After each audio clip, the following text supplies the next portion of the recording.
আসসালামু আলাইকুম বন্ধুরা, আমি মোহাম্মদ মিজানুর রহমান। আর আমি এখন দাঁড়িয়ে আছি একটি আম্রপালি আমের বাগানে। স্পেশালি এবছর রাজশাহীতে প্রচুর পরিমাণে আম ধরেছে এবং আগামী মে মাসের 7 তারিখ থেকে আর হয়তোবা 1 মাস 5 দিন সময় রয়েছে, তারপরে আমের ডেলিভারি শুরু হবে। মে মাসের 7 তারিখে আমরা সাতক্ষীরা থেকে শুরু করব। স্পেশালি আমাদের তিনটি আমের আড়ত রয়েছে। একটি সাতক্ষীরা, তারপর আরেকটি হচ্ছে রাজশাহী এবং 3 নম্বরটি হচ্ছে নওগাঁর সাপাহার।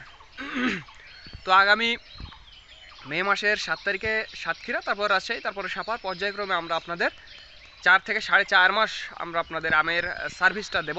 তো যাদের আমের প্রয়োজন হবে তারা আমাদের জানাবেন। এবছর রাজশাহীতে প্রচুর পরিমাণে আম হয়েছে, সাংঘাতিক আম হয়েছে। শুধু এই যে এইটাতে না, আমি আপনাদের দেখাবো। এই যে দেখুন, এই যে এইটাতে, এই যে দেখুন কীভাবে আম ধরছে, প্রচুর আম। এই যে এখানে দেখুন, একেবারে সবগুলো থোকায় থোকায়। তো বন্ধুরা, যাদের আমের প্রয়োজন হবে তারা আমাদের জানাবেন। স্ক্রিনে এবং ডিসক্রিপশন বক্সে আমাদের নাম্বারটি দেওয়া আছে। আরেকটি কথা বন্ধুরা, যারা ঢাকা, চট্টগ্রাম বিভিন্ন জায়গা থেকে দূর দূরান্ত থেকে আসবেন তাদের জন্য একটি সুখবর এই যে তাদের সাপাহারে, নওগাঁর সাপাহারে থাকা এবং খাওয়ার একটি ব্যবস্থা করে দেবো আল্লাহর রহমতে। তো আপনারা আসবেন, এসে আম নিয়ে যাবেন। তো ধন্যবাদ বন্ধুরা। This is Mizanur Rahman from Manda, Naogaon.